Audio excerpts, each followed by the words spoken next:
स्वागत है खामरा चर्च। अच्छा लग रहा है आज आपके बीच में आके। मैंने आपको बहुत मिस किया,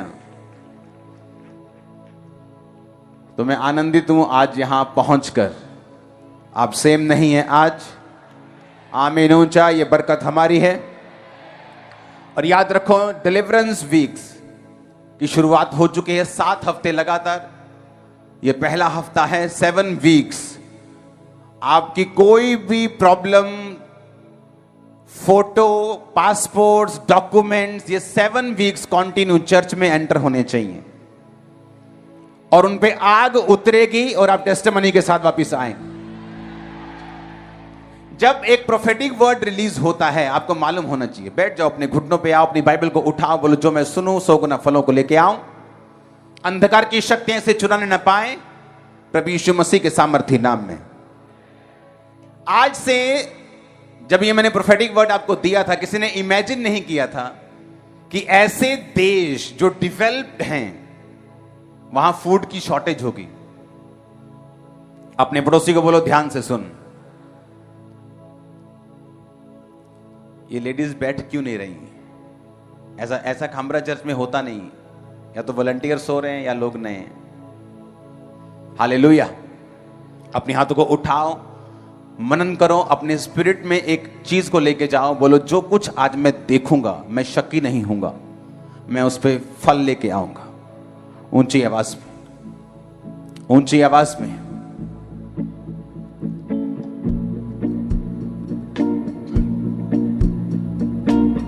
प्रभु यीशु मसीह के सामर्थी नाम में हम मांगते हैं। एक इसी तरह की टेस्टिमनी हम सुनेंगे जब प्रोफेटिक वर्ड रिलीज हुआ था 31 की मीटिंग के लिए, कि नाइट 31 मीटिंग में उस टेस्टिमनी को जल्दी से हम सुनेंगे। अपोस्टल जी, इस बहन का नाम बेअंत कौर है, ये पटियाला के। आप खुद अपना नाम बताओ, आप कहां से हैं? सारण जेएमसी जी, मेरा नाम बेअंत कौर है। और ये साथ कौन है आपके? ये मेरे हस्बैंड नहीं। ओके, अपना नाम बताओ आप। जॉन मसीह जी। क्या नाम है? जॉन मसीह। टेस्टिमनी देंगे आपकी। अपोस्टल जी, इनकी गवाही है कि अगस्त 2014 में इनकी मैरिज हुई थी। मैरिज के बाद ही इस बहन के पीरियड जो थे इरेगुलर हो गए। 2-2 महीने के तक इनको पीरियड्स आते ही नहीं थे। जब आते थे तो 15 दिन तक हैवी ब्लीडिंग रहती थी, पेट में बहुत ज्यादा तकलीफ, भारीपन रहता था और इतने ज्यादा वीक हो चुके थे। फिर जब इन्होंने बेबी के लिए सोचा तो ये प्रेगनेंसी कंसीव नहीं कर पा रहे थे। डॉक्टर को दिखाया, डॉक्टर ने इनकी स्कैनिंग की और इनको बताया कि इनके यूट्रस में पानी वाली मल्टीपल रसौलियां हैं। फिर डॉक्टर ने इनको खाने के लिए लगातार मेडिसिन दी। इन्होंने मेडिसिन खाई लेकिन कोई भी फर्क नहीं पड़ा। और अपोस्टल जी, इन 7 सालों में ये बहन एक भी बार प्रेग्नेंट नहीं हुए थे। और 8 आप अपनी टेस्टिमनी खुद दो। जब आप प्रेग्नेंट नहीं हो रहे थे, तो क्योंकि पहला साल निकला, दूसरा, तीसरा, चौथा, 5वां, 6ठा, तो आप क्या, आपकी मेंटल सिचुएशन थी की चलदा सी दिमाग च? किन्ने डॉक्टर चेंज किते, की कीता तुही? घट्टो घट्ट जी 5-6 डॉक्टर चेंज कीते, कोई फर्क नहीं पिया ती गई। हाँ जी, ते कहने में जिते जाते थे कहते भी पानी रसौलियां ने। इन्ना मन अरदास होंदा ते भी प्रभु सानू भी कदे देगा, कदे ब्लेस करेगा बच्चे ना। और ती प्रभु च सिगे उदों? हाँ जी, मैं सरदार फैमिली च थी। इन्ना ये थी गई क्रिश्चियन, एक क्रिश्चियन से गए। हाँ ओके, जी, टेस्टिमनी देंगे। और अपोस्टल जी, ये बहन किसी के बच्चे को अगर देखते थे तो इन्हें बहुत ज्यादा शर्मिंदगी होती थी, क्योंकि लोग जब भी इनके पास आते इनको कहते थे कि तेरी शादी को इतने समय हो गया, तेरे अभी तक बेबी क्यों नहीं हुआ।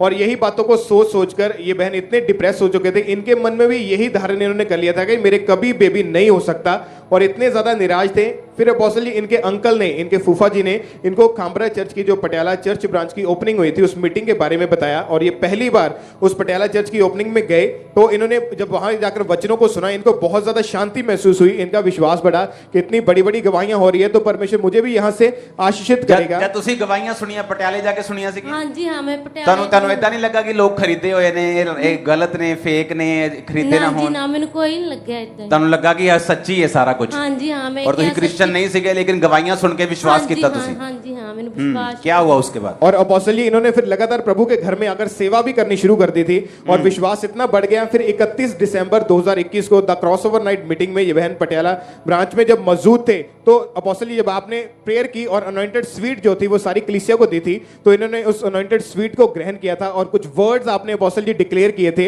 उन वर्ड्स के द्वारा ही परमेश्वर ने इनके जीवन में काम किया। वो वर्ड्स हमारे पास है अपोस्टल जी। ओके, टेस्टिमनी देंगे जल्दी से। और अपोस्टल जी जैसे ही इन्होंने उस अनॉइंटेड स्वीट को ग्रहण किया तो एकदम से स्वीटनेस इनकी बॉडी। हाँ, अभी मेन बात, अभी आप बताओ, जब आप पटियाला ब्रांच में थे, हाँ, आप ब्रांच में बैठे थे कि यहाँ थे? नहीं, ब्रांच थी। ब्रांच में बैठे थे, और जब वर्ड्स को रिलीज किया और स्वीट को मैंने रिलीज किया और वर्ड्स को बोला और आपने उसको रिसीव किया, हाँ जी, आपने उसको विश्वास के साथ लिया। हाँ जी, हाँ। जब आपने स्वीट को लिया और प्रेयर को रिसीव किया, क्या हुआ एग्जैक्ट कितने दिन बाद आप ये बताओ? मैंने 10 दिन बाद प्रेगनेंसी होगी। और ये टेस्टिमनी के लिए आपको आपकी आवाज खामरा से बाहर जानी चाहिए, बाहर।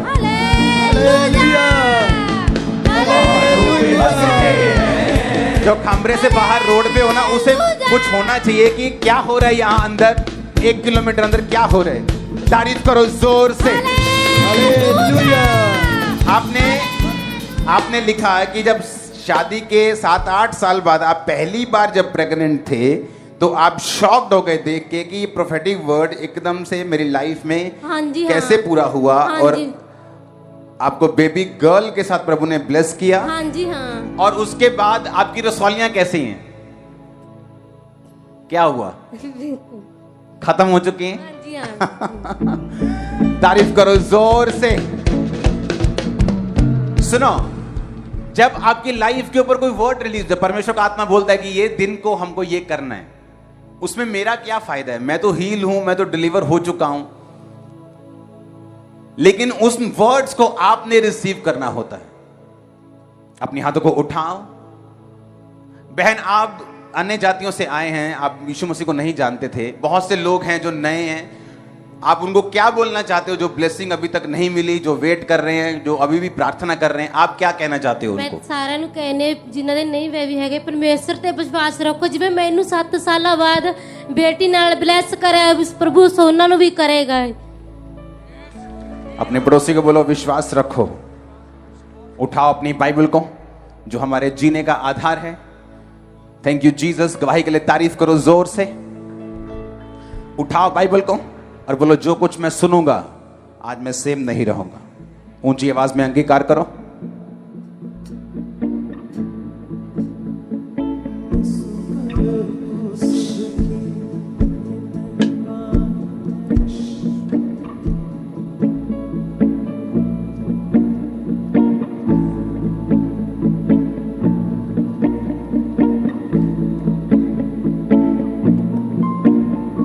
प्रभु यीशु मसीह के सामर्थी नाम में हम मांगते हैं।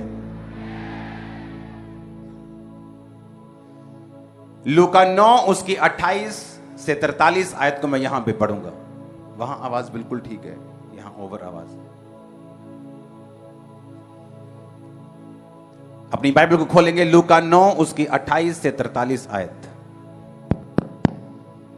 इन बातों के कोई 8 दिन बाद वह पतरस, यूहन्ना और याकूब को साथ लेकर प्रार्थना करने के लिए पहाड़ पर गया। जब वह प्रार्थना कर रहा था तो उसके चेहरे का रूप बदल गया और उसका वस्त्र श्वेत होकर चमकने लगा। और देखो, मूसा और एलिया उसके साथ 2 पुरुष बातें कर रहे थे। वो महिमा सहित दिखाई दिए और उसके मरने की चर्चा कर रहे थे जो यरूशलेम में होने वाला था। पतरस और उसके साथी नींद से भरे थे और जब वह अच्छी तरह सचेत हुए तो उसकी महिमा और उन 2 पुरुषों की जो उसके साथ खड़े थे उनको देखा। जब वे उसके पास से जाने लगे तो पतरस ने यीशु से कहा, हे स्वामी, हमारा यहां रहना भला है कि हम 3 मंडप बनाएं, एक तेरे लिए, एक मूसा के लिए और एक एलिया के लिए। वो ना जानता था कि क्या कह रहा है। वह कह ही रहा था कि एक बादल ने उसे छा लिया और तब वे उस बादल से घिरने लगे तो डर गए। तब उस बादल में से शब्द निकला, ये मेरा पुत्र है, ये मेरा चुना हुआ है, ये मेरा प्रिय पुत्र है, इसकी सुनो। ये शब्द होते ही यीशु अकेला पाया गया और जब वो चुप रहे, जो कुछ उन्होंने देखा था कोई भी बात उन दिनों में किसी से ना कही। दूसरे दिन जब वो पहाड़ से उतरे तो एक बड़ी भीड़ उनसे आ मिली और देखो, भीड़ में से एक मनुष्य ने चिल्लाकर कहा, हे गुरु, मैं तुझसे विनती करता हूं कि मेरे पुत्र पर कृपा दृष्टि कर, क्योंकि वह मेरा इकलौता है। देख, एक दुष्ट आत्मा उसे पकड़ती है और एकाएक वो चिल्ला उठता है। वह उसे ऐसा मरोड़ती है कि वह मुंह में झाग भर लाता है और उसे कुचलकर कठिनाई से छोड़ती है। मैंने तेरे चेलों से विनती की कि उसे निकाले, परंतु वो ना निकाल सके। यीशु ने उत्तर दिया, हे अविश्वासी और हठीले लोगों, मैं कब तक तुम्हारे साथ रहूंगा और कब तक तुम्हारी सहूंगा। अपने पुत्र को यहाँ ले आ। वह आ ही रहा था और दुष्ट आत्मा ने उसे पटक कर मरोड़ा, परंतु यीशु ने अशुद्ध आत्मा को डांटा और लड़के को अच्छा करके उसके पिता को सौंप दिया। तब सब लोग परमेश्वर की महासामर्थ्य से चकित हुए। सब बोलो आमीन। ऊंची आवाज में बोलो आमीन। अपने हाथों को उठाओ, बोलो ये वचन मेरी जिंदगी में 100 गुना फलों को लेके आए। ऊंची आवाज में, ऊंची आवाज में।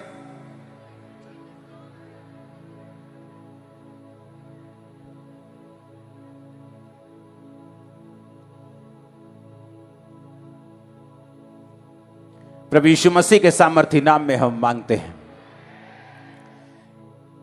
बाइबल कहती है प्रभु यीशु मसीह अपने चेलों को, कौन से चेले? 3 चेले। कौन से 3? पतरस, याकूब और यूहन्ना, उन्हें पहाड़ पे लेके गए। पहाड़ पर यीशु मसीह प्रार्थना कर रहे थे। यीशु मसीह का चेहरा श्वेत हो गया, वाइट हो गया, कपड़े चमकने लगे। मूसा और एलिया उसके साथ बातें कर रहे थे। यह हेवनली एक्सपीरियंस उन चेलों को हुआ जो परमेश्वर के बड़े करीब थे। वो जो सबसे करीब थे वो याकूब था, वो पतरस, याकूब, यूहन्ना और पतरस। ये 3 चेले परमेश्वर के सबसे करीब थे। अगर परमेश्वर ने जब औरत को, जो 12 साल की लहू बहने वाली औरत को चंगा किया, और जब यीशु मसीह उस रास्ते से जा रहा जहां उसे 12 साल की उस लड़की को भी हील करना था और जीवित करना था, तो भी अंदर सिर्फ यही 3 चेले गए थे। बाकी 9 चेले और बाकी जो लोग थे वो बाहर रहे थे। अब मैं आपको जो चीज बताना चाहता हूं उसे बड़े ध्यान से सुनना और समझना। जब ये सारी घटना हो रही थी और प्रभु यीशु मसीह पहाड़ पे थे और ये सुपरनैचुरल एक्सपीरियंस चेलों के साथ हो रहा था, और जब वो वापस आए तो बहुत से लोग खड़े थे यीशु मसीह का इंतजार करने के लिए। और यीशु मसीह को उन्होंने बोला कि परमेश्वर, हम एक दुष्ट आत्मा वाले व्यक्ति को तेरे चेलों के पास लाए थे, परंतु तेरे चेले उन्हें निकाल नहीं सके। वो कौन से चेले थे? वो 3 चेले नहीं थे, वो 9 चेले थे जो 3 से अलग थे। वो 9 चेले जिन्हें परमेश्वर बड़े काम करने के लिए नाल नहीं, साथ नहीं लेके जाता था, छोड़ के जाता था, वही 9 चेले उन दुष्ट आत्मा को निकाल नहीं सके। आप मसीह लाइफ में देखते हो क्रिश्चियंस को, विश्वासियों को, कुछ विश्वासी हैं जो बड़े आनंद के साथ जी रहे हैं, कुछ सेवकाइयां हैं जो बड़े आनंद के साथ और जुम्बश के साथ और विक्ट्री के साथ चल रही हैं, लेकिन कुछ लोग ऐसे भी हैं जो फ्रस्ट्रेशन के साथ चल रहे हैं, जो खिजाहट के साथ चल रहे हैं, जिनकी लाइफ में वो नहीं हो रहा जो बाकी बड़े चेलों की लाइफ में हो रहा है। जो पतरस की लाइफ में हो रहा है वो उनकी लाइफ में नहीं हो रहा, और कारण परमेश्वर नहीं है, कारण वो लोग खुद हैं। जब बाइबल कहती परमेश्वर ने चेलों से कहा कि लोग मुझे क्या कहते हैं, कहते परमेश्वर, कोई कहता है कि तू यूहन्ना है, कोई कहता है तू एलिया है। पतरस को परमेश्वर ने पूछा, तू मुझे क्या सोचता है, मैं कौन हूं? उसने कहा, तू जीवते परमेश्वर का बेटा, तू मसीह है। परमेश्वर ने कहा, इस बात के कारण मैं तुझ पे अपनी कलीसिया बनाऊंगा और तुझ पे अधोलोक के फाटक जो होंगे वो प्रबल नहीं होंगे, क्योंकि ये बात तुझ पर मांस और लहू ने नहीं परंतु परमेश्वर की आत्मा ने प्रकट की है। हालेलुया। 2 तरह के विश्वासी हैं, एक वो जो फ्रस्ट्रेट रहते हैं, जो काम नहीं कर पाते, आत्मिक शक्तियां जिनके पास नहीं हैं, जो हर टाइम संघर्ष करते हैं, और दूसरे तरह के हैं जो हर वक्त विक्ट्री में रहते हैं, जीत में रहते हैं, और दूसरे जब उनको देखते हैं उन्हें लगता है कि ये कैसे कर पा रहे हैं, और वो विरोध भी करते हैं। अब जो चेले 9 नहीं कर सकते थे वो 3 कर सकते थे। आपको ध्यान से अब बात को समझना है। इसमें परमेश्वर का कसूर नहीं था, बात यह थी कि आप लोग परमेश्वर के वचन को कितना ग्रहण करते हो। 9 चेले जो थे जो कहते थे कि परमेश्वर कोई तुझे ये कहता है, कोई तुझे ये कहता है, इसका मतलब वो लोगों की बात भी सुनते थे। गूंज कम करो, प्रेशर बढ़ाओ हल्का सा। अपने पड़ोसी को बोलो, वो खुदा की बात भी सुनते थे और लोगों की बात भी सुनते थे। जब परमेश्वर बोलता है कि लोग मुझे क्या कहते हैं, तो उनको मालूम था लोग उनको, क्योंकि लोगों की बात, लोगों के साथ उनका उठना बैठना था। उनको मालूम था लोग भी क्या कहते हैं और परमेश्वर भी क्या कहता है। क्या आप ऐसे तो नहीं हैं कि लोग क्या कहते हैं आपके पास्टर के विषय में, आपकी चर्च के विषय में, लोग क्या कहते हैं जीसस क्राइस्ट के विषय में, आप उनकी बात भी सुनते हैं, आप रिश्तेदारों की बात भी सुनते हैं, आप चर्च में भी आ जाते हैं, आप प्रार्थना करवा के भी चले जाते हैं, आप बीच में लटके हैं धोबी का कुत्ता, ना घर का ना घाट का। यीशु मसीह ने कहा जिसका विश्वास थोड़ा है, जिसका विश्वास कंप्लीट नहीं, वो समुद्र की लहर के समान है। आज से 20,000 साल पहले भी लहर आती थी, टकराती थी, चली जाती थी, आज भी टकराती है और चली जाती है, कोई काम नहीं होता। जैसे पहले थी आज वैसे ही है। उसी तरह से बाइबल कहती है उस व्यक्ति जिसका विश्वास दो चित्ता है वो समुद्र की लहर के जैसे है। हालेलुया। और पतरस, याकूब और यूहन्ना वो व्यक्ति थे जो ये बात का फैसला कर चुके थे कि परमेश्वर कोई ठोकर खाए तो खाए, लेकिन मैं ठोकर नहीं खाऊंगा। जब यीशु मसीह ने कहा कि आज मुझे पकड़ लिया जाएगा और 3 दिन के बाद ऐसा हो जाएगा, बार बार पतरस को वो बोलते रहे, 3 दिन पहले भी, आज भी, होने वाला था तब भी। और पतरस कहता रहा परमेश्वर अगर तुझे मौत आई तो मैं भी तेरे साथ मरने के लिए तैयार हूं। वो परमेश्वर को झूठ नहीं बोल रहा था, वो सच में इतना डेडिकेटेड था, सच में इतना समर्पित था कि वो कुछ भी करने के लिए परमेश्वर के लिए तैयार था। और इसीलिए बाइबल कहती है जो पतरस कर सकता था वो बाकी चेले नहीं कर सकते थे। हालेलुया।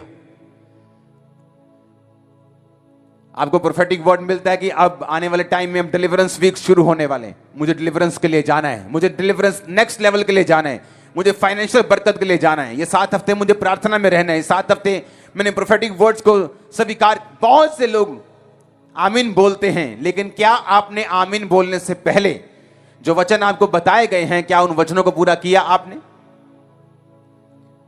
एक व्यक्ति आगे टेस्टिमनी देता है कि मैं उस 23 जून की मीटिंग में था, मैं 31 नाइट की मीटिंग में था, आपने स्वीट दी थी और आपने कहा था कि वो कड़वापन खत्म हो चुका है और आपको टेस्टिमनी मिलेगी। रसौलियों के बावजूद, बीमारी के बावजूद, 8 डॉक्टर चेंज करने के बावजूद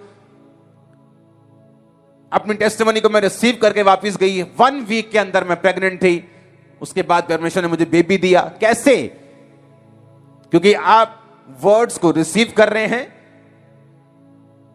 और वर्ड से पहले भी जो बताया जा रहा है आप उस पर बिलीव कर रहे हैं। हालेलुया।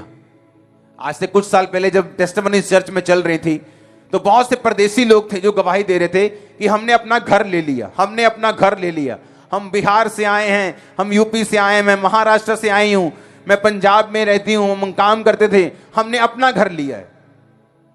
तो मैं बड़ा हैरान होता कि पंजाबी लोग अपनी टेस्टिमनी क्यों नहीं दे रहे अपने घर की, ये बाहर से लोग आ रहे हैं और टेस्टिमनी दे रहे हैं। जब उनको एग्जामिन किया गया, जब करीब से देखा गया तो उन लोगों की जो विश्वास था, जो श्रद्धा थी, जो फेथ था, वो दूसरे लोगों से कहीं ज्यादा था।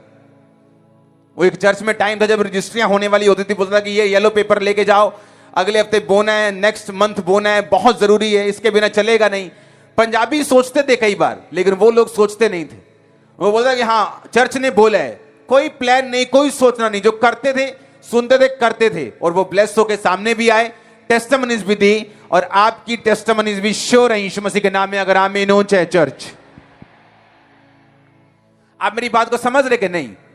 वो लोग बिना शक के, बिना किसी शक के कि पास्टर को उनको मालूम है ये बात कि चर्च की आपकी ऑफरिंग मैं देखता तक नहीं, मेरे घर में आपकी ऑफरिंग नहीं आती, बैंक में जमा होने से पहले भी घर में नहीं आती, वो चर्च के स्ट्रांग रूम में होती। आप कितना पैसा देते हो सिर्फ आपको बताइए, परमेश्वर को मालूम है।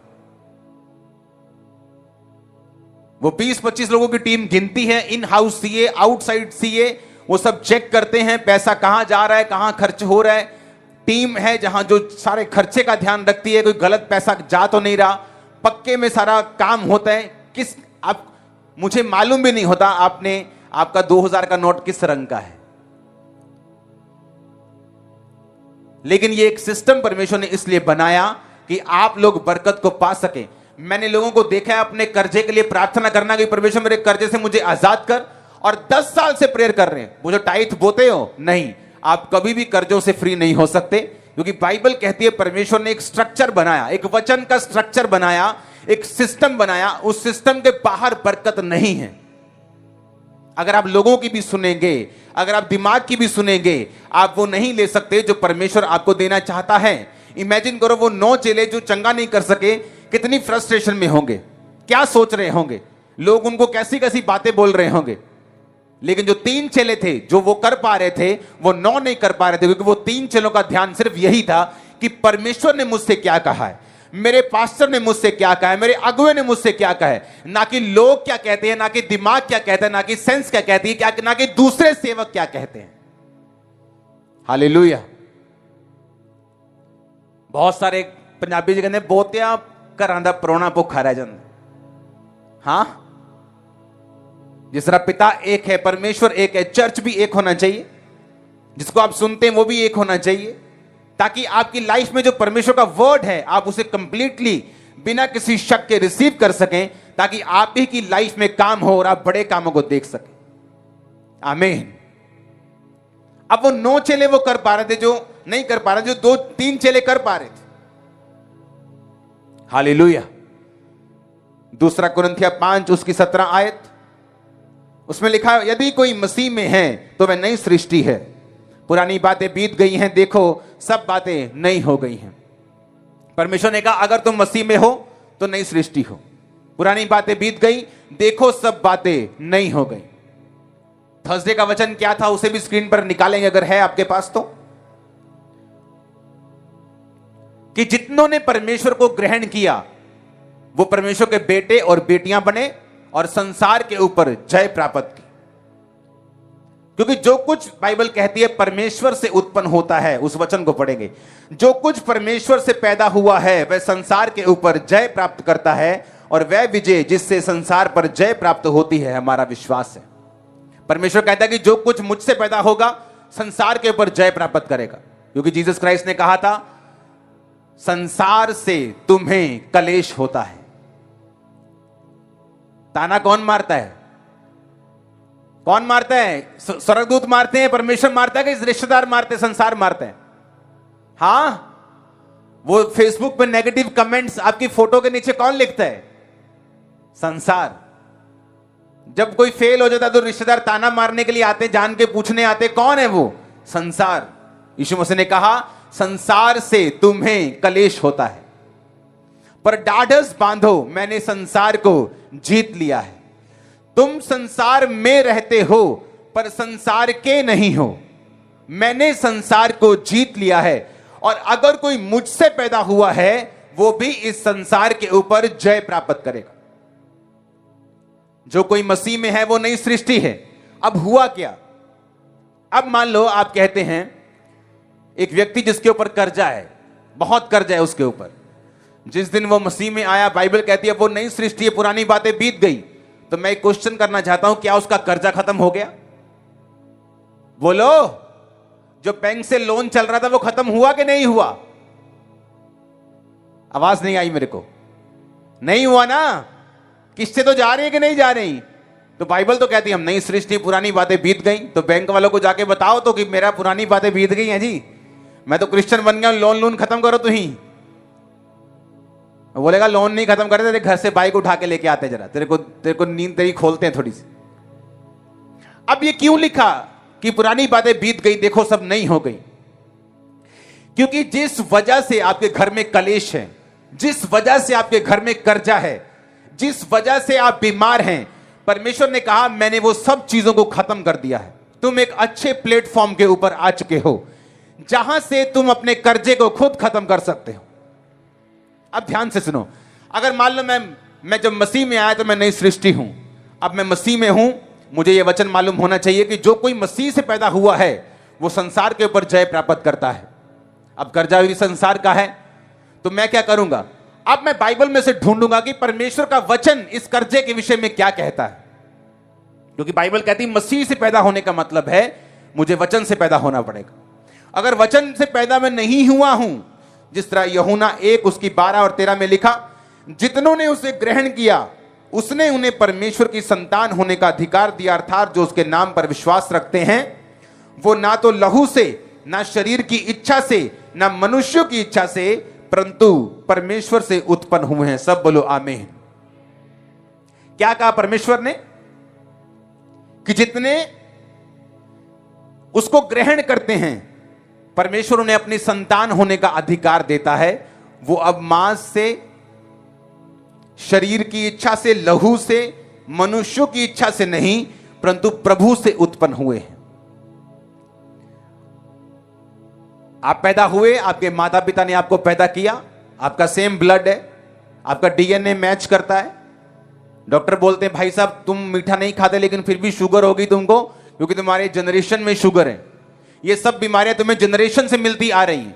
अगर किसी की जनरेशन में कैंसर है, डॉक्टर बोलते हैं अगर आपकी जनरेशन में कैंसर है तो बड़े चांसेस है कि वो आपको भी होंगे। लेकिन यीशु मसीह ने कहा अगर तुम मुझसे पैदा हुए हो तो अब तुम मनुष्य की इच्छा से नहीं, यानी अपने मां बाप की इच्छा से नहीं, लहू से नहीं, अपनी माता के गर्भ के उस प्लेसेंटा से नहीं, शरीर की इच्छा से नहीं, क्योंकि माता पिता ने तुम्हें चाहा कि पैदा हो, परंतु अब तुम प्रभु से पैदा हुए हो। तुम्हारा डीएनए चेंज कर दिया गया है। वो डीएनए फेलियर का निकाल के सक्सेस का डाल दिया गया है। अब बात यह है, पतरस, याकूब और यूहन्ना बिना फ्रस्ट्रेशन के, बिना खिचकिच के, बिना संघर्ष के सेवकाई करते रहे, फल पाते रहे, लाखों में जाते रहे, और दूसरे संघर्ष करते रहे। तीसरे तरह के भी होंगे जो बिल्कुल नाकामयाब होंगे। कारण क्या? कितना वचन आप परमेश्वर का सुनते हैं और उसे सीरियसली लेते हैं, यह डिपेंड करता है कि आप अपनी लाइफ में कितना आगे जाएंगे। अब यहां पे क्या लिखा हुआ है? जब मुझे मालूम हुआ कि अगर मैं प्रभु से पैदा हुआ हूं तो अब मैं किसी मनुष्य की इच्छा से नहीं, लहू से नहीं, प्रभु से पैदा हुआ हूं। मेरा डीएनए चेंज कर दिया गया है, और अगर मैं मसीह में हूं तो नई सृष्टि हूं। जब मैं मसीह में आया तो मेरी कोई ऐसी स्टोरी नहीं है कि मैं गरीब था या मैं बड़ा फाइनेंशियल ट्रबल में था, प्रभु ने मुझे ब्लेस किया। मेरी ऐसी स्टोरी नहीं। मैं ब्लेस था फाइनेंशियली मुझे कोई प्रॉब्लम नहीं थी जब मैं मसीह में आया। लेकिन मसीह में आने के बाद फाइनेंशियली मैं और ब्लेस हुआ। हमारा बिजनेस ब्लेस हुआ। बिजनेस खुदावंद ने बहुत आगे बढ़ाया, वो बात अलग है। खुदावंद ने बरकत देनी शुरू की। सेवकाई से पहले ही एक बड़ा बिजनेस था मेरा टाइल्स का। जब मैं मसीह में सेवकाई छोड़ के आया, सेवकाई को मैं आया बिजनेस छोड़ के, तब बहुत बड़े बिजनेस को, सक्सेसफुल बिजनेस को छोड़ के आया था। लेकिन वो बिजनेस कैसे बड़ा हुआ, कैसे कर्जों से आजाद हुआ? जब मुझे मालूम हुआ कि अब मैं मसीह में हूं, पुरानी बातें बीत गई, यानी अब मैं कुछ भी जो एफर्ट करूंगा, मैं प्रयत्न करूंगा, मैं प्रेयर करूंगा, मैं मेहनत करूंगा, मैं उसमें सफल होऊंगा, क्योंकि मेरा डीएनए चेंज कर दिया गया है। मैं मनुष्य के डीएनए से बदलकर अब परमेश्वर के डीएनए से जुड़ चुका हूं। जीसस क्राइस्ट के डीएनए में बीमारी नहीं है, जीसस क्राइस्ट के डीएनए में फेलियर नहीं है। आप कभी फेल नहीं होंगे। आमीन खड़कने वाला चाहिए। लेकिन बात समझ की है। पतरस, याकूब और यूहन्ना को समझ आ गई कि ये भाई, ये मसीह है, ये खुदा का बेटा है, पीछे निकलना है, इसके पीछे जाना है। मरना, जीना, खाना पीना, बैठना उठना, घाटा वादा, सारा कुछ ਇਹਦੇ ਨਾਲ हूं। मर गए ਇਹਦੇ, जींदे ਇਹਦੇ, चंगे ਇਹਦੇ, बीमार ਇਹਦੇ, सारा कुछ ਇਹਦੇ ਨਾਲ है। पर दूसरे लोग क्या कहते हैं? मेरी मासी ने कुछ कहा है, अच्छा ध्यान रखी थोड़ा, मैंने यीशु मसीह बारे कोई खबर मिली हूं, ध्यान रखी थोड़ा जिहा, हिसाब ना चलनी। उनको यह भी मालूम था संसार क्या कह रहा है, लेकिन उन तीनों को मालूम था खुदा तू मरेगा मैं मरूंगा, तू जिएगा मैं जीऊंगा, तू जाएगा मैं जाऊंगा, तू कूदेगा मैं कूद जाऊंगा, तू चढ़ेगा मैं चढ़ जाऊंगा। हालेलुया। अब बाइबल कहती है जब मालूम हुआ कि मैं नई सृष्टि हूं, अब मुझे क्या करना है? मुझे वो चेक करना है जो खुदा ने अपने मुंह से बोला है। मेरी लाइफ की आदत थी, मैं 10% नहीं निकालता था, मैं 20% निकालता था अपनी मसीह जिंदगी की शुरुआत में, तभी भी। और उसके बाद भी बहुत से ऐसे खर्चे थे चर्च के जो मैं अपनी जेब से करता था। और खुदा ने क्या किया? मुझे वो ब्लेस करता गया, क्योंकि बाइबल कहती है जब तू बोएगा तू काटेगा, तू जितना बोएगा उतना काटेगा। तूने कंजूसी से बोया तो कंजूसी से काटेगा। तूने बाउंडफुली, दिल से, चेयरफुली बोया, ज्यादा बोया तू ज्यादा काटेगा। मैंने ज्यादा बोया, आज मैं ज्यादा काट रहा हूं। कामरा चर्च से जलने की जरूरत नहीं, आप बो सकते हैं और काट सकते हैं। खुदावंद का वचन आज भी जीवित, आज भी पूरा होता है, आज भी ताजा है, पुराना नहीं हुआ। आमीन। आप बोएं, आप काटें। आपको ये ग्लोरी दिखती है, चर्च में लाखों लोग ब्रांचेस में दिखते हैं, लेकिन आपको इसके पीछे की स्टोरी नहीं दिखती। आपको यह नहीं देता कि जब चर्च में जरूरत होती थी तब भी अपने बैंक अकाउंट्स खाली कर दिए जाते थे सीड के रूप में, बीज के रूप में, और लोगों को लगता था कि खामरा से बीज आया, खामरा के पास बहुत पैसा होगा, लेकिन उनको यह मालूम नहीं होता कि खामरा चर्च ने अपना बैंक अकाउंट खाली कर दिया और आपको बो दिया। ऐसा बीज जो पेनफुल होता था, जिसे पूरा करने में कुछ महीने लगते थे, जिसका दर्द कंप्लीट होने में, जिसको भरपाई करने में कुछ महीने लग जाते थे, ऐसे बीजों को बोते थे और आज हमने रिजल्ट लिया है और आज भी बोते जाएंगे ताकि रिजल्ट कभी खत्म ना हो। आमीन। अब 9 चेले खुदा की भी सुन रहे हैं, लोगों की भी सुन रहे हैं, दिमाग की भी सुन रहे हैं, सिचुएशन की भी सुन रहे हैं, परिस्थितियां कैसी हैं, मेरे पास कितना है, मैं प्रेयर कर सकता हूं कि आज चर्च जा सकता हूं कि नहीं, आज मुझे काम है। लेकिन वो 3 चेले पूरे ब्लाइंड फेथ के साथ खुदाबंद के पीछे हैं और इसलिए रिजल्ट उनकी लाइफ में ज्यादा है। आप देखो आपको कैसा रिजल्ट चाहिए, कैसी बरकत आपकी लाइफ में चाहिए।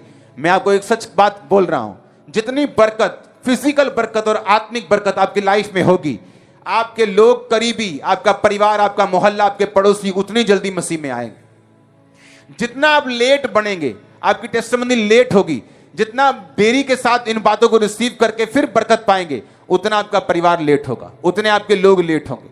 क्योंकि जो बरकत है ये परमेश्वर की ओर से है, ये शैतान की ओर से नहीं। जो कुछ संसार में अच्छा बनाया गया वो खुदा की ओर से बनाया गया, खुदा के लोगों के लिए बनाया गया। लेकिन परमेश्वर ये चाहता है कि वो उसी के तरीके के साथ और वचन के तरीके के साथ आपको मिले, शैतान की तरह नहीं। जो यीशु मसीह को बोला था कि अगर तू मुझे झुककर प्रणाम करे तो सारा कुछ जो क्रूस उठाने में तुझे मिलेगा ऐसे ही ले जा, मुझे प्रणाम कर दे। लेकिन यीशु मसीह को मालूम था कि जो यहोवा देता है उसके साथ वो दुख नहीं मिलाता, वो महिमामय होता है। जो परमेश्वर जिस तरीके से आपको देगा, जो टाइट बोने से, प्रेयर करने से, फास्टिंग करने से, खुदा के वचन से चलने से, विश्वास करने से मिलेगा, वो सदा के लिए रहेगा, आपकी जनरेशन तक चलेगा। आपकी जनरेशंस को मैं बड़ी बरकतों में, बाहर के देशों में देख रहा हूं, बड़ी बरकतों को लेते हुए। आमीन। मेरे को ऊंचे वाला चाहिए यीशु मसीह के नाम में। Hallelujah, hallelujah. ये समझ की बात है। जब मुझे बैप्टिज्म के बारे में मालूम हुआ, क्योंकि बपतिस्मा नाम की वो चीज होती है, मैं अपने पास से पूछा कब देना है बपतिस्मा? अभी देंगे, 1 महीने में, जल्दी कर दे दो, जल्दी दे दो, मुझे जल्दी चाहिए। नहीं, तब होता था कि यहाँ 40-50 लोग इकट्ठे होंगे तो मिलके बपतिस्मे देते थे। वो 2-4-5 को चर्च में बपतिस्मा नहीं देते थे। आपकी तरह वो, मैं उस समय इतना भाग्यशाली नहीं था कि हर संडे, हर थर्सडे बपतिस्मे होते हैं, आप जब मर्जी ले सकते हैं। तब ऐसा नहीं होता था। टेस्टिमनी इतनी नहीं होती थी, किसी की टेस्टिमनी बनती थी, वो गांव में टेस्टिमनी बनी है, जाते थे लोग गांव में, उस गांव में जहां टेस्टिमनी बनी, जिस गवाही बनी है, उस गांव में जाकर पूछते थे। इंटरनेट नहीं होता था कि भाई साहब सच में इतनी बड़ी गवाही बनी है, बहन जी सच में खुदावंद ने आपको इतनी बड़ी। हाँ, लोग गवाही सुनने के लिए लोगों के घरों में जाया करते थे। आज आप इंटरनेट पे गवाहियां सुनते हैं, आज आप लाइव गवाहियां सुनते हैं, लाइव लाखों लोग, खुदावंद ने बरकत दी है चर्च को। आमीन। आप प्रिविलेज्ड लोग हैं, आपको मालूम नहीं आप कितना बड़ी दया के नीचे हैं, आप कितने बड़े अनुग्रह के नीचे, अभी आपको मालूम नहीं। जो आप सुन रहे हैं बैठकर, बड़े देश ऐसे हैं जो ऐसे सुन नहीं सकते। सुबह 4 बजे गुफाओं में इकट्ठा होते हैं, 5 बजे 6 बजे के पहले चर्च खत्म कर देते हैं, और लोग तब भी पूरी बेदारी के साथ, पूरे जुम्बश के साथ जाते। यीशु मसीह ने कहा था तुम मुझसे बड़े बड़े कार्य करेगा, क्योंकि यीशु मसीह के पास उस समय सैटेलाइट नहीं था, इंटरनेट नहीं था, जहां वो सुनाते थे वही लोग सुनते थे। आज आप यहां अपनी गवाही दे रहे हो और लोग लाखों किलोमीटर दूर, हजारों किलोमीटर दूर आपको सुन रहे हैं। आप बड़े काम कर रहे हो और ये खुदाबंद की इच्छा थी कि आप बड़े काम करें। आमीन। और ये आने वाले समय में क्या हो रहा है, आप चमकने वाले, मैं आपको बता सकता हूं। अगर इस समय पंडाल की इस लाइट को ऑन कर दिया जाए तो आपको लाइट की कोई वैल्यू नजर नहीं आएगी, क्योंकि रोशनी है। अब दिन बुरे आते जा रहे हैं। जो प्रोफेटिक वर्ड्स मैं आपको दे रहा हूं, खाने के आने वाले दिनों में याद रखना, खाना पूरे वर्ल्ड का चंद कंपनियों के पास होगा, वहां से कंट्रोल किया जाएगा। छोटी छोटी किराने की दुकानें बंद होती जाएंगी फ्यूचर में, लेकिन जो मेन कंट्रोल होगा वो बड़ी कंपनियों के पास होगा। वहां से फूड को कंट्रोल किया जाएगा। आप लखपति हो, करोड़पति हो, आपको गिनती से फूड दिया जाएगा, घर में कितने मेंबर, कितने चावल और कितना आटा आपको दिया जाएगा। लेकिन क्रिश्चियन लोग, आप जगत की ज्योति हो, जब अंधेरा बढ़ेगा आप ज्यादा चमकोगे। जैसे लोग जिएंगे आप वैसे नहीं जियोगे, आप आनंद में जियोगे, भरपूरी में जियोगे, खुदाबंद की ताकत के साथ जियोगे। आमीन। ऊंचा ये बरकत आपकी है। अब फैसला आपके हाथ है। आपको 9 चेलों की तरह बनना है, हिसाब से चलना है, देख के चलना है, कि हाँ जेब अलाउ कर रही है टाइट दे दें, इस महीने खर्चा ज्यादा हो गया नहीं देना, आज मेरा टाइम अलाउ कर रहा है मैं चर्च में जाऊं, आज मुझे ज्यादा काम आ गया चर्च में नहीं हूं। आपको देखना है कि आपने अपने हिसाब से चलना है, कि आपने पूरी बाइबल को, पूरी तरह से वचन को फॉलो करना है। परमेश्वर आपको चॉइस देता है, आप धीरे धीरे बढ़ सकते हैं, आप जल्दी बढ़ सकते हैं, आप बहुत आगे जा सकते हैं, आप एक जगह पे सेटिस्फाइड होकर रुक सकते हैं।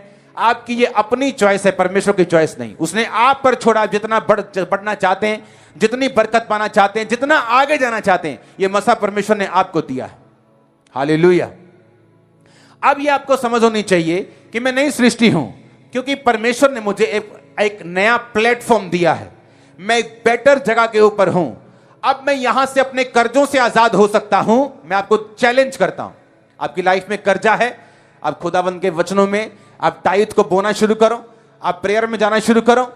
मैं कहता हूं, मैं चैलेंज करता हूं, कर्जे के चीथड़े चीथड़े हो जाएंगे दिनों में, मैं आपको बता रहा हूं। लेकिन विश्वास नहीं है, हमें लगता है पैसों से कर्जा उतरेगा, वो पैसों से नहीं, वो दया से उतरेगा। हालेलुया। और इसीलिए पतरस, याकूब और यूहन्ना ज्यादा ब्लेस्ड थे। उनकी लाइफ में फ्रस्ट्रेशन नहीं थी जो 9 में थी, वो खिंचाहट नहीं थी, वो संघर्ष नहीं था जो 9 चेलों की लाइफ में था। क्या वो 9 चेले परमेश्वर के चेले नहीं थे? थे। क्या प्रभु के साथ नहीं रहते थे? रहते थे। उसके साथ खाते पीते नहीं थे? खाते पीते भी थे। क्या खुदा से प्यार नहीं करते थे? पूरा प्यार करते थे, लेकिन फिर भी रिजल्ट अलग अलग था। एक है खुदावन से इमोशनल प्यार करना, एक है परमेश्वर की बात को एग्जैक्टली अपनी लाइफ में फॉलो करना। जो मसीह से पैदा हुआ है वो संसार के ऊपर जय प्राप्त करता है। क्या है संसार में? बीमारियां हैं, क्या है? कलेश है, क्या है? ताने हैं, क्या है? कर्जा है, फाइनेंशियल ट्रबल है, डिप्रेशन है, चिंता है, हर तरह की वो मुसीबत है जो संसार में है। और जीसस ने कहा, डाटस बांध, मैंने संसार को जीत लिया है, मैंने उसे विन कर लिया है। और अगर तुम मुझसे पैदा हुआ है तो तू भी संसार के ऊपर जय प्राप्त करेगा। आज आपका परिवार और आप इस मसे को जय के लेके जाएं, और आमीन ऊंचा बोलकर इस मसे को रिसीव करके वापस जाएंगे। और मैं यीशु मसीह के नाम के आपकी लाइफ के ऊपर घोषणा करता हूं, ये विक्ट्री का मसा आपके लाइफ में, आपके परिवार के ऊपर बोलेगा यीशु मसीह के नाम में, आमीन ऊंचा। Hallelujah, hallelujah, hallelujah. खुदावंद का मसा आज आपके ऊपर है चर्च। मैंने कहा खुदावंद का मसा आज आपके ऊपर है चर्च। Hallelujah, hallelujah. आज से एक नियम बनाना है कि अगर मैं धीरे धीरे चलूंगा, वचनों को पूरा करने में टाइम लगाऊंगा, तो मैं 9 चेलों की कैटेगरी में हूं। खुदा प्यार भी करेगा, बचा के भी रखेगा, लेकिन वो विक्टोरियस लाइफ, जो एक ड्रीम लाइफ, जिसे ड्रीम के रूप में लोग देखते हैं, उसे पाना मुश्किल हो जाएगा। जो लोग बपतिस्मा नहीं लिया, जिन्होंने, आज मीटिंग के बाद बपतिस्मा लें, क्योंकि अगले संडे प्रभु भोज है, और आप में से एक भी जन उस स्पेशल प्रेयर और प्रभु भोज को मिस ना करें। आमीन। उस लहू को, उस भोज को आप मिस नहीं करेंगे। आप पूरी इंस्ट्रक्शंस को फॉलो करते जाएंगे, और मैं आपको बता रहा हूं, डिलीवरेंस आपके पास होगी, आप पूरी तरह से डिलीवर होंगे। आमीन। ऊंचे वाला चाहिए चर्च। वो बार बार वीजा अप्लाई करना और ना मिलना, आपको डिलीवरेंस की जरूरत है। एक लेवल पे आके चर्च का स्टक हो जाना, डिलीवरेंस की जरूरत है। डिलीवरेंस सिर्फ दुष्ट आत्माओं से नहीं होती, आपके मेंटल लाइफ में भी होती, घर में भी होती, पति पत्नी के बीच में भी डिलीवरेंस चाहिए आपको, बच्चों में भी डिलीवरेंस चाहिए आपको। अपनी लिमिटेशन से आजाद होने के लिए एक लिमिट तक ही आप बढ़ पाते हैं। अगर उससे बड़ा कोई काम करने जाते हैं, अटैक हो जाता है, उसके लिए आपको डिलीवरेंस चाहिए। और ये 7 हफ्ते आपको लॉन्च कर देंगे यीशु के नाम में, नए हथियार के रूप में आप आगे बढ़ने जा रहे हैं। आमीन ऊंचा, ये बरकत आपकी है। आमीन। खुदावंद का वचन पूरे इंडिया में फैल रहा है। बहुत जल्दी आपको जम्मू कश्मीर की और हिमाचल की गुड न्यूज देंगे, बहुत जल्दी। दोनों ब्रांचेस की गुड न्यूज जल्दी जल्दी आपको मिलने वाली है। आमीन। कितने लोग हैं हिमाचल से? हाथ खड़ा करना जरा, हिलाओ जरा हाथों को। और जम्मू कश्मीर से, जम्मू कश्मीर से देखो कहां कहां से लोग चर्च में बैठे हैं। अब आपके उधर ही शुरू होगी चर्च। हालेलुया। कितने इन वचनों को समझ रहे हैं? अपने पड़ोसी को बोलो, वचन पूरा करने में देरी मत करना, क्योंकि वो तेरी बरकत में देरी करेगी, तेरी डिलीवरेंस में, तेरे छुटकारे में देरी करेगी। जैसे वचन मालूम हो उसको पूरा करना, तो बरकत का हकदार होगा। आमीन बोलो एक बार ऊंची आवाज में, आमीन बोलो ऊंची आवाज में। हालेलुया। तो हिमाचल के लिए, जम्मू कश्मीर के लिए आप प्रार्थना करते रहेंगे। और भी बहुत सारी ब्रांचेस हैं फॉरेन में जो खुलेंगी, लेकिन धीरे धीरे आपको गुड न्यूज देंगे। सारे लड्डू एकदम से नहीं खाने हैं, हेल्थ बनी रहे ताकि आपकी, आमीन, आपकी भी किसी और की भी। हालेलुया। एक और बात प्रोफेटिकली मैं आपको बताना चाहता हूं, उसके बाद मैं प्रेयर में जाऊंगा। पंजाब के लिए आपको प्रेयर करनी है। मत डरो जो हो रहे हैं, वो अटैक हो गया जी, फलाना हो गया जी, उस चर्च पे यह हो गया, मत डरो। परमेश्वर पंजाब के क्रिश्चियंस के हाथों में सब कुछ देने वाला है। और सरकारों को भी यह मैसेज है कि कोई क्रिश्चियन आपका दुश्मन नहीं, जब तक आप उसे जबरदस्ती बनाने की कोशिश ना करें। और जो कोई अपने काम में, कागजात में पूरा है, वो आपसे डरता नहीं, वो आपके लिए प्रेयर करता है, वो आपसे प्यार करता है। और इस बात को मैं दोबारा नहीं बोलूंगा। हालेलुया। खुदाबंद आपके साथ हो। आज आप डिलीवर होके वापस जाने पाए, कर्ज खत्म होने पाए। आमीन। ऊंचाई आशीष आपकी है। अपने हाथों को उठा, बोलो जितना वचन मैंने सुना 100 गुना फलों को लेके आओ। ऊंची आवाज में मांगो।